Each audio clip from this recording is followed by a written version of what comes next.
Top Secrets. Top Secret. Top Secret. Top Secret. Hi Kabisyo, it's me DJ Rocketera and welcome to the program Top Secrets.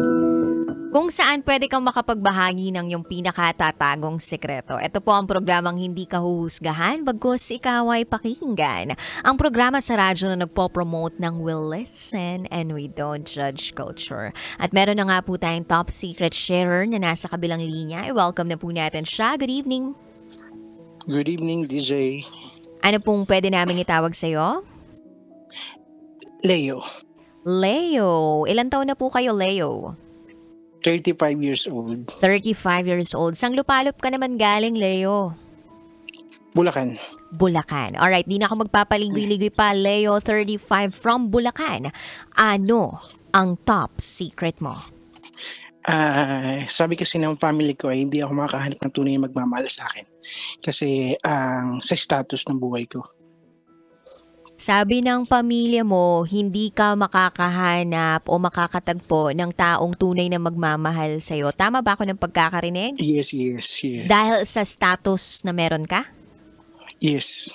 Pwede mo bang i-explain muna sa amin kung anong status ang meron ka? Like financial status ba to? Financial status. Yun. Oh. Financial status. Oh. Wow. So mayaman pala tong kausap ko. Ganun ba Ay, yun? Hindi naman. Saktuhan lang. Baka pwede po kayong magbigay ng ayuda sa amin. Ang dami nanonood ngayon, nakikinig ngayon. Sakto lang po. Charot lang with harot. Anyway, Leo, pwede mo bang ikwento sa amin? Bakit naman nasabi yun sa'yo ng pamilya mo? At bakit naman nag-matter yun sa kanila? Kasi na kailang niloko na ako. One is yung dati kong girlfriend, niloko ko, nahuli ko siya akto. Pangalawa, nahuli ko naman ang akto. Tapos ngayon, sinasabi sa akin ng mga kapatid ko. Wait lang ha, gusto kong malaman kung paano ka pagdating sa relationship. Are you a giver or a receiver? Giver. Giver. So, pag sinabi nating giver, ano yung mga binibigay mo dun sa girlfriend mo? Like, nangi-spoil ka ba? Or parang... Spoiled, out of the country, shopping, alas, yan. Yung mga gift lang. Wait lang, Leo, sagot mo lahat yon? Yes. Tumatanggap ka ng girlfriend ngayon? Yun nga yan. As of now talaga, wala akong girlfriend kasi talagang ang hirap maghanap na, kaya gusto ko lang mag-disguise na lang. Paano ka ba pumorma? Pwede mo ba kaming bigyan ng idea paano pumorma ang isang Leo? Formal kasi ako. Polo shirt, naka-rubber shoes, pants maong, yan, ganyan lang. Pero yung polo shirt mo, Lacoste, ganon. Lacoste, Levi's, ganyan. Hindi ka nagdidivisoria damit. Ay, hindi. Okay, so laging branded yung mga suot mong damit, ganon. Tapos kapag pumuporma ka sa babae, anong gamit mong sasakyan? Yung, sasakyan ko? Ano ba to? Pick up, SUV, sedan? SUV. SUV. So, paano ka nakakakita ng taong maliligawan mo? Pag nireto ako, tapos yun. Pero honestly, single ka talaga ever since? I mean, single, Yes, you were yes. not married before? Yun lang, naka-process yung annulment ko. Okay, so may kids ka ba? Yes. Ilan yung kids mo? 2 kids. 2 kids, alright. Tapos, every time ba na nakikipag-date ka, sinasabi mo agad na may, bagets ka na? Yes, I'm very honest. Pagdating sa ganun. Alright. Kasi ayoko rin magtatago. O, di maganda naman pala yun. So, ngayon, in the process of loving parang people around you, so nabigo ka dun sa una, nabigo ka dun sa pangalawa, Ano sa palagay mo yung parang dapat mong ayusin sa sarili mo or yung maging dynamics mo sa relationship para matagpuan mo talaga yung feeling mo hindi titingin doon sa laman ng bulsa mo? Siguro kasi ang pinaka-problema ko talaga sa time. Yun ang nirereklamo sa akin. Kaya siguro yun ang gusto kong baguhin. Pero minsan kasi ang hirap baguhin kasi ang thinking ko kasi, good provider, pag bin-provide ko yung, alam mo yung needs, yun na yun, hindi pala tama. So, ang nagiging issue ninyo dun sa mga Time. past girlfriends mo, wala ka raw time kaya naghahanap sila ng iba? Yes. Oo, kasi kumbaga, tutok ako, workaholic kasi ako eh. May kumpanya ka ba or business? Yes, siguro I have 6 company. Wow, 6 company. Nagki-Christmas party ba kayo dyan? Or may parties ba kayo? Pwede nyo na kaming kuning host Charot. Pwede rin, diba? So may 6 companies ka. Sa And madaming fuel, employees to. Siya, related sa fuel, sa manufacturing, yan. Mhm. So marami kang mga employees. Yes. Hindi naman marami. Nasa 200 plus, mga 248, ganyan lang. Marami rin yun. So, sa loob ng isang araw, ilang oras doon yung nagiging pahinga mo or parang free time mo? Yun. Maghapon ako sa office, tapos paggabi kasi may mga meetings ako at meron kasi akong international agency. So, meeting din sa mga company sa ibang bansa. Yun. Kaya siguro, mga 10, 11, ganyan. Pahinga na. So, at that time ka palang nagpapahinga? Yes. May day off ka ba? Yun nga. Every Sunday. Every Sunday. And you spend it with Yes. your kids or you spend it with the lover? Spend with my lover. Kaya lang kulang pa pala. Yeah, definitely. So, dapat meron dyan Yes, mga yeah. nakaw na sandali, no? Pero, Yes. hindi Meron naman. valid na reason yung kakulangan sa oras para magloko ang isang tao, Yes, yun nga eh. Kaya sabi sa akin ng family ko, mahirapan ako maghanap ng talagang tunay na magmamahal sa akin. Kasi ang tinitingnan lang is yung status ko. Yun. Kumbaga, tinitingnan lang kung anong meron ako, hindi yung tunay na ako. So, pwede mo bang i-explain and i-expound sa amin yung tunay na ikaw? Gusto ko kasi yung, alam mo yun, yung tatanggapin ka na given na yung time na konti na lang yung may bibigay ko sa kanya, yun, mga ganon. And then yung pagdating naman sa sa time tsaka yung lifestyle. Lifestyle. So, let's talk Yes. about lifestyle. Yung lifestyle mo is comfortable, tama? Yes. So, Siguro, oo naman. Pero siguro hindi. Pero siguro, comfortable naman. Pero hindi naman siya yung, syempre, sabi mo nga kanina, hindi ka nagdidivisorya na damit, diba? Hindi. Aha. So, yung tao na dapat parang magmamahal sa'yo, kahit papano, kayang sumabay dun sa lifestyle na meron ka? Yun ba yung gusto mong mangyari? Or Kasi higher than that? Kasi ang ginagawa ko kasi dati, yung sa girlfriend ko, sinasama ko siya sa mga meetings ko, ayaw niyang sumama kasi na-OP daw siya. Yung, alam mo yun, yung ganun, pag may meetings ako, sinasama ko siya. Pag may meeting sa abroad, sinasama ko. Kaya lang ayaw niya kasi na-OP siya.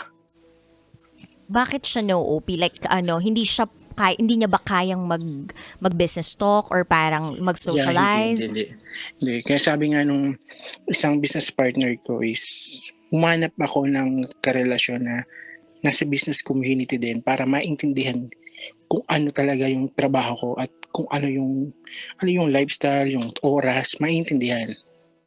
Yes. Kaya lang, yun ang advice sa akin ng partner ko. May nakikita ka ba? Wala. Kasi ako, galing kami sa hirap, so hindi ko maano yung sarili ko na makipagrelasyon sa may kaya. Mhm. Kasi as in talagang dating buhay namin is mahirap. Pero ngayon, Okay naman. Kaya parang hindi ko kaya makipagrelasyon sa isang may status na din. Okay. So parang naghahanap ka ng hindi ganun ka taas yung status, financial status in life, pero kahit papaano may pangarap sa buhay. Yes, oo, yun sana. Kaya lang, sabi ng kapatid ko, mahihirapan ka niya kasi ang titingnan sa'yo.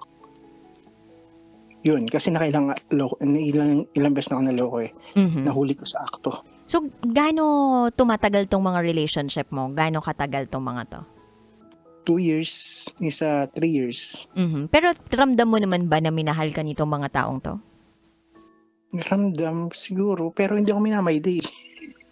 So Hindi feeling ako mo ba ginamit ka lang? Oo, kasi hindi ako pinupost sa Facebook eh. Parang tinatago ako.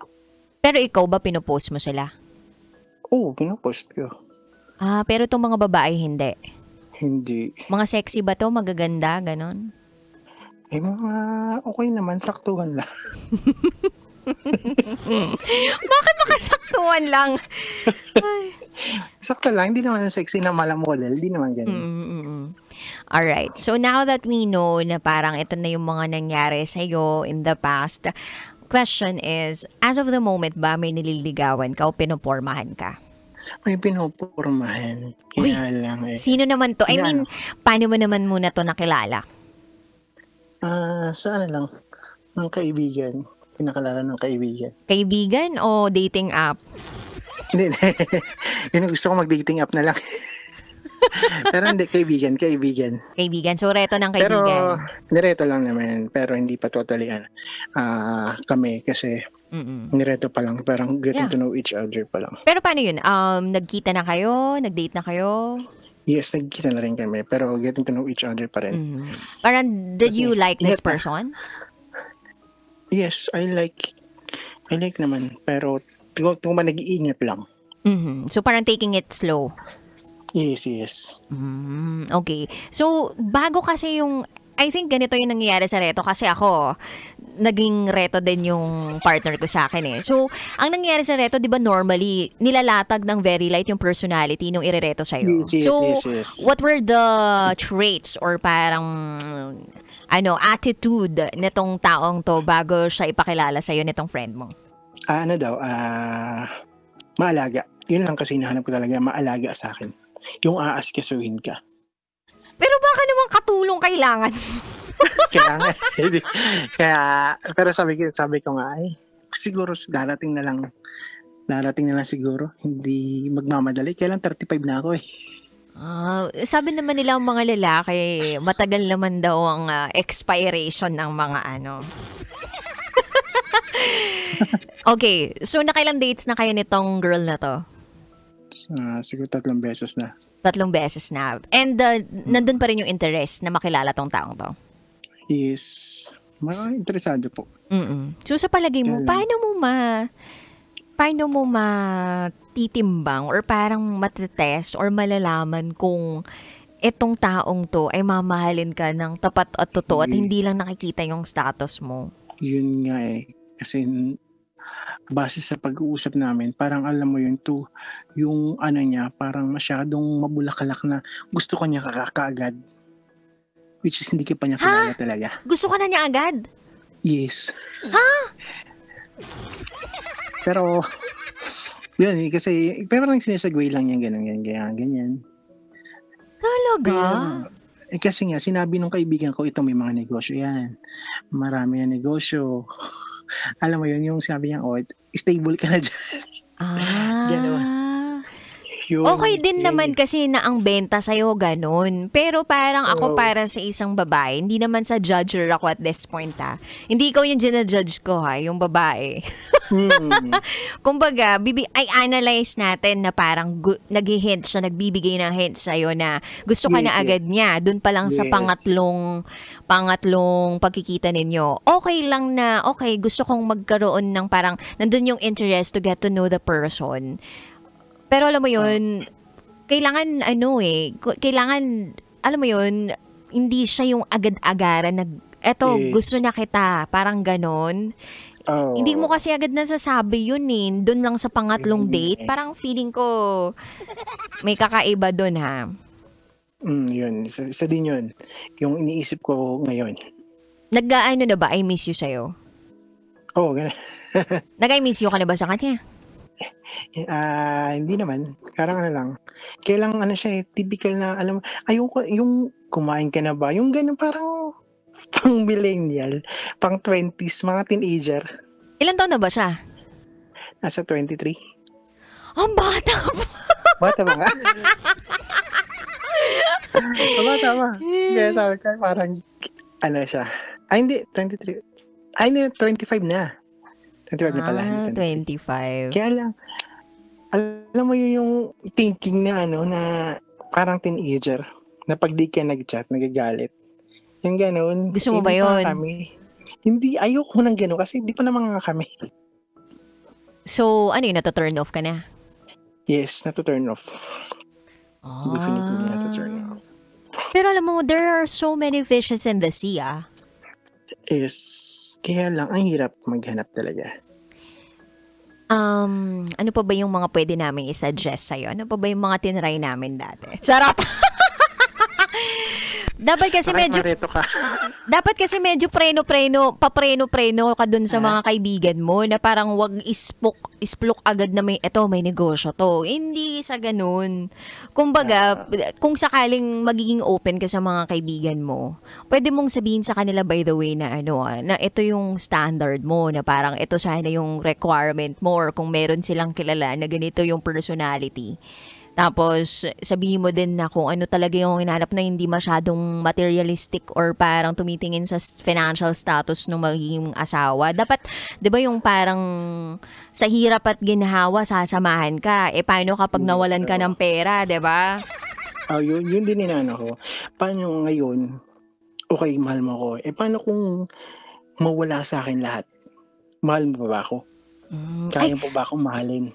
Try mo, kunwari sa 4th date ninyo, naiwan mo yung wallet mo. Ganun. Ganun. Mabayaran syempre yun.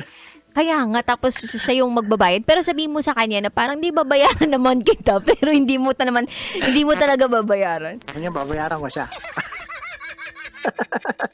Paano pag ganon? Kumbaga test lang. Although pangit din naman yung feeling na parang tinetest mo. Pero kasi the only way to know this parang person is to give this person situation wherein medyo parang alam mo yun, dun sa both ends of her personality, medyo magkakaroon ka ng glimpse, alam mo yun. Kasi pag ganyan nagde-date kayo, talagang best foot forward Gusto ko na mag-disguise na lang alam mo, pwede ka mag-disguise. Try mo bumili muna ng damit sa Divisoria. Yung magmumotor ka lang, pag alam mo yung nililigawan ka, magmumotor ka lang, yung gano'n. O kaya, hindi ako marunong mag-commute. Mag-angkas ka. Angkas, kaya mag-angkas ano. O kaya mag-grab ka muna, gano'n. Magmumotor lang. Hawas. Yung gano'n lang, parang normal lang, kaya lang di pa. Siguro. Foreigner, ayaw mo foreigner? Di ko alam Pwede, pero wala naman. Naku, mahirap yun. Talaga, pag hindi mo pa alam kung ano yung nararamdaman mong parang negotiables and non-negotiables mo. Ito, bibigyan kita ng konting idea. Si Bo Sanchez, nagsulat siya ng libro. Etong libro na to, How to Find Your One True Love. Alam mo ba, may 2 kopya ako nun. Isang Tagalog version, isang English version. Sinapuso ko yun ever since 2015. Kailan ba ako 2015. Yan. Sinapuso ko yun. Binasa ko yun ng buong buo And if there's one thing I've learned dun sa libro na yun, ito yun. Para daw mahanap mo yung one true love mo, hindi naman kailangan maging flirt ka. Maging flirtsome. Alam mo yung wholesome, pero pag wholesome ka, pero medyo may pagka-flirt na dating. Meaning, alam mo pa rin yung boundaries mo. Meaning, alam mo pa rin kung paano mo isi-set yung intention mo doon sa tao, na parang I wanna know you, ganyan. Tapos, immerse yourself doon sa mga lugar na parang feeling mo nandun yung one true love mo or mapupunta doon yung one true love mo. Parang ganon. Try kong basahin yung libro ni Bo Sanchez. Oo, Bo Sanchez. Ano Saka huwag yung- kang mawawala ng pag-asa, ha? Yes, di naman ako nawalan ng pag-asa. Na hindi porke naluloko ka ng ilang beses. Ano mo pinakamahal na naibigay mo? Ha? Pinakamahal na naibigay mo dun sa babae? Diamond ring. Ha? Nag-propose ka na? Hindi naman, binigyan ko na siyang promise ring na diamond. Magkano? Ano na yun? Sakto lang. Sige na, price reveal. Sa 200 plus. 200 plus. Pwede ng pang-engagement ring yun, Leo. Tapos nahuli ko na may kahalikang iba Saan? sa bahay nila. Kasi, isa-surprise ko sana. Kaso, parang surprise ko sana siya that time eh. Pero tinatawagan ko siya para tinanong ko lang kung nandun. Hindi siya, kumaga, pag tinatawagan ko siya, sabi niya walang signal. Tapos lalabas. Ay, nakatunog na ako that time. Sabi ko parang may mali. E di pumunta ako dun sa kanila. Nag-travel ako, drive ako ng 3 hours, drive ko. Naghintay ako dun sa labas nila. Kasi papasok ang bahay nila eh.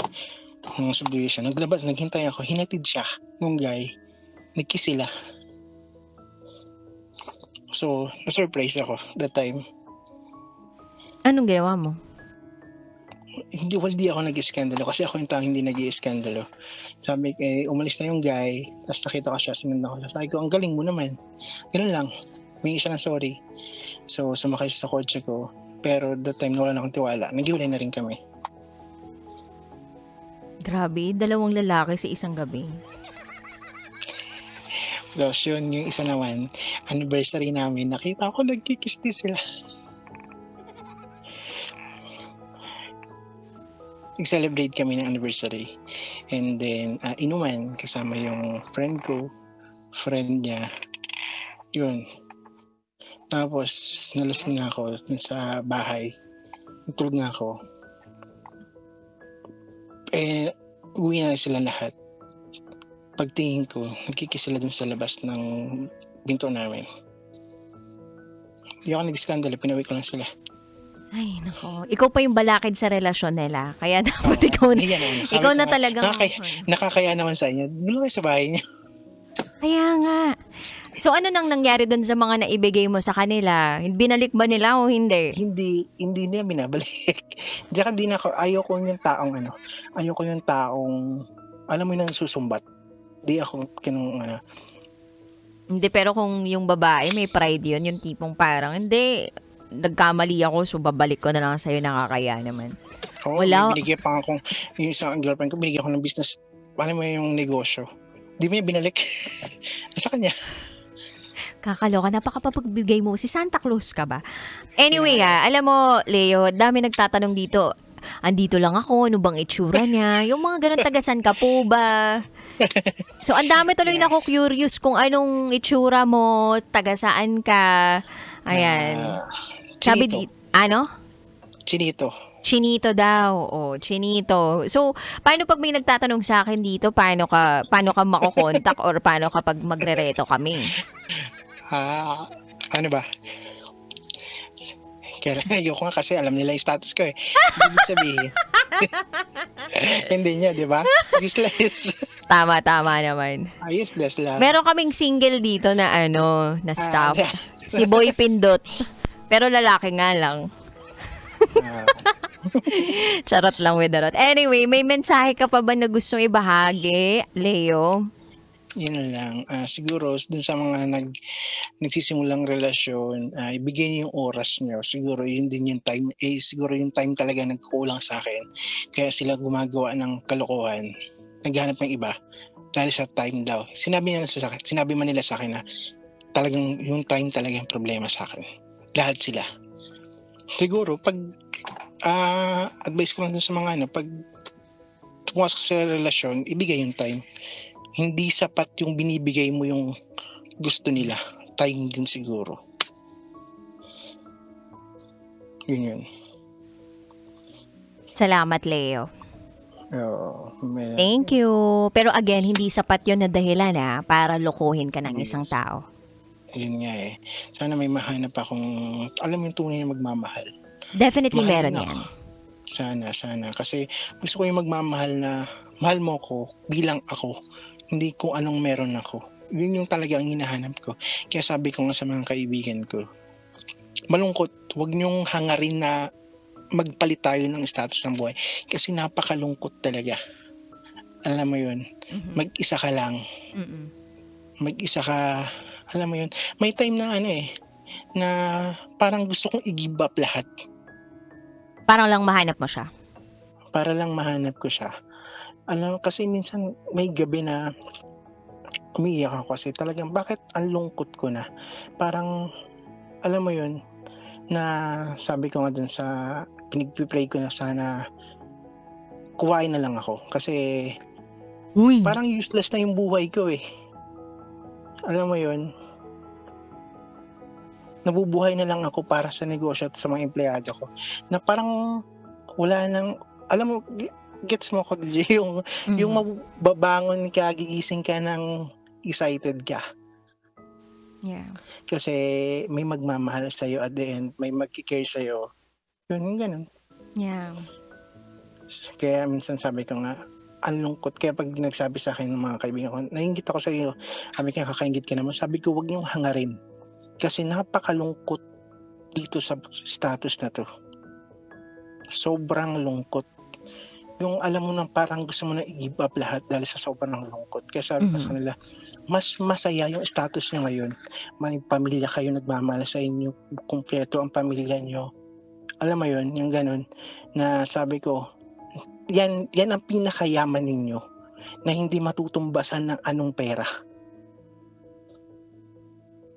Na hindi mo mabibili kahit kanino, kahit saan, yung pagmamahal ng pamilya nyo. Kasi ako, even if mga kapatid ko, siguro mahal naman, may care naman, pero alam mo yung binibigay mo rin yung gusto nila.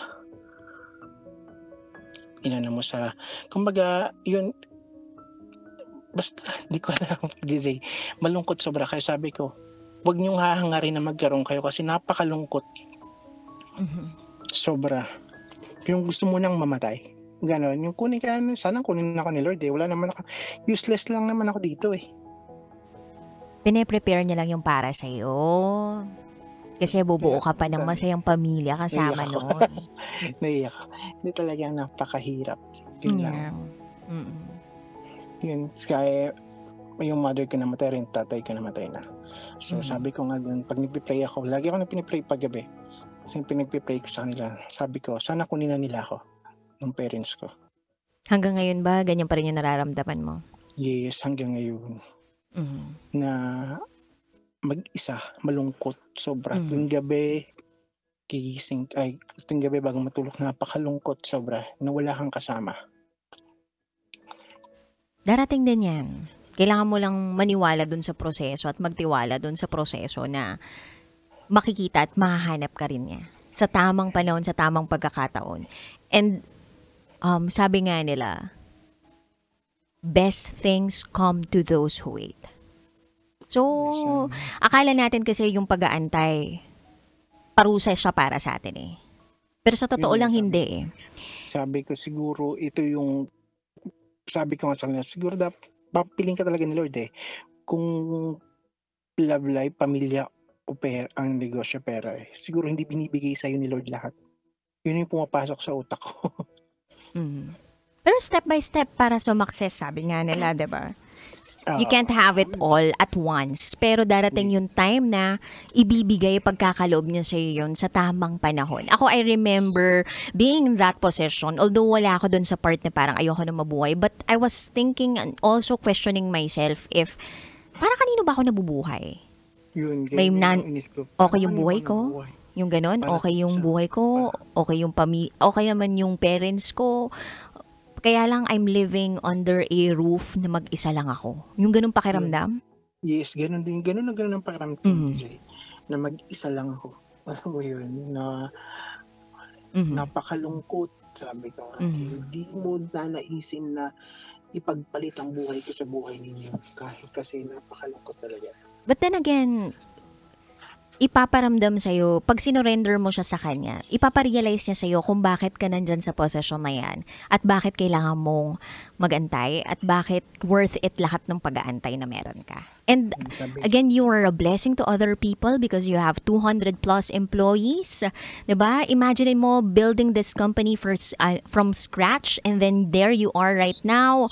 Diba? Having these businesses who give a lot of opportunities for people, for them to have a good life with their families. Yes, yun na nga din. Sabi ng staff ko, ng isang staff ko, sabi ko, benta ko na lang kaya lahat ng property ko.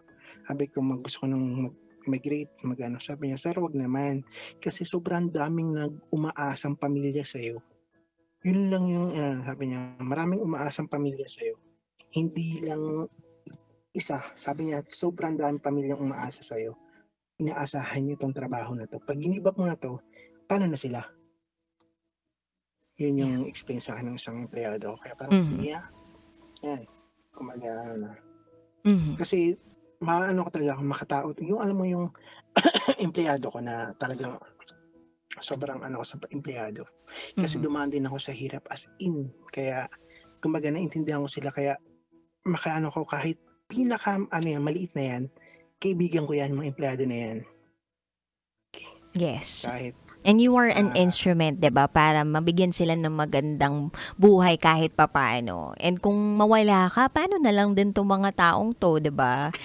And I think parang medyo dapat gamitin natin yung ganong factor para ma-fuel tayo, para magpursige pa sa araw-araw nating buhay. Even if we feel like may missing. Yun lang yung inaano ko, parang ko sa sarili ko na maraming tao natutulungan. Yes. Pamilya ang umaasa. Yan. Pero in terms na sarili ko, wala. Wala, yun lang. Meron yan. Manalig ka lang. You surrender it and it will come. Maniwala ka, darating din yan. Kumbaga, do not lose hope.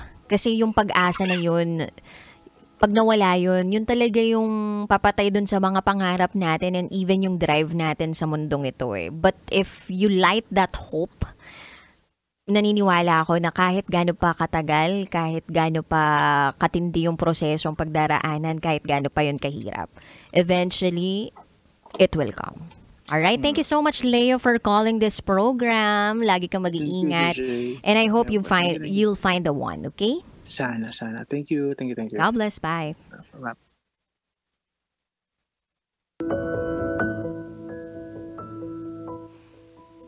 Diba? Narinig yung ko, yung pagbuntong hininga ko. Oy, ang daming curious dun sa caller natin. Grabe Huwag nga kayo. Kayo, nalaman nyo lang na may pera. Gusto nyo na eh. Well, sa totoo lang, ako POV ng isang babae, syempre gusto namin ng stable na lalaki. Ayaw naman namin na kami pa yung magtataguyod ng pamilya. Lalong-lalo na kung nandun ka na sa part na parang marrying age ka na, marrying era ka na, or hinahanap mo na talaga yung taong mapapakasalan mo. Yung ilalakad ka sa altar, ganon. Yung kasama mo sa altar para mag-I do's kayo, exchange of I do's, ganon. Gusto natin kahit paano may pera. Yung kaya tayong, hindi naman buhayin, pero kaya naman tayong bigyan ng kahit paano maayos na buhay. Hindi naman, syempre sasapat na ngayon yung kaya kitang bagyan ng magandang lahi. Pero magandang buhay hindi. Parang hindi na masyadong sasapat yun. Lalo na sa panahon ngayon, ang hirap ng buhay. And, magpapaka-plastic ako dito kung sasabihin ko na hindi ako tumitingin sa pera ng tao. Pero, ang tinitingnan ko sa isang lalaki ay kung kaya niya na makapagtrabaho, kahit mahirapan siya, magtatrabaho siya para meron siyang pambills, pambayad ng bills, para may ma-provide siya doon sa taong mahal niya. Kumbaga parang merong provider mindset na kahit hindi pa ganun kalaki sa kasalukuyan, alam mo na darating yung panahon na kapag nagtulungan kayo, lalaki yun. Lalaki yun. Ganun. And I hope, yung babae naman, hindi lang iasa dun sa lalaki. Lahat ng mga bayarin o gastusin to the point na wala na siyang ambag dun sa buhay at sa bahay. Maganda kasi na parehas kayong nagtutulungan para taguyod yung pamilya ninyo. Hindi yung iisa lang yung nagtataguyod ng pamilya. Maganda yung may dual income. Pero okay din naman kung yung isa nasa bahay, nag-aasikaso ng mga bata, nag-aasikaso ng asawa, kung kaya naman ng asawa. Why not?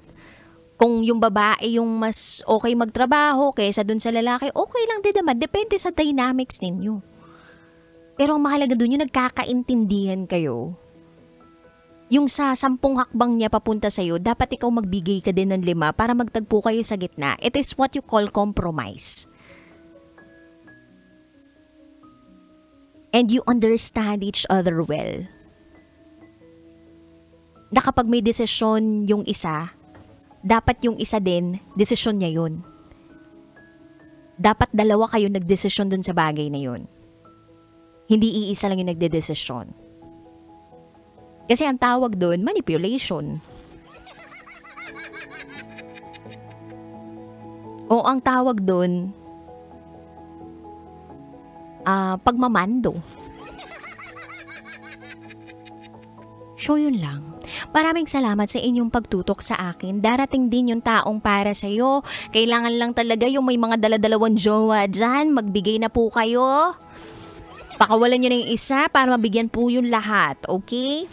Shoutout with Harod. Anyway, nakapiling po ninyo ang inyong Basa Princess DJ Rakitera at kayo nakatutok sa 90.7 Love Radio. Kailangan pa bang i-memorize yan? Basic. This is Top Secrets.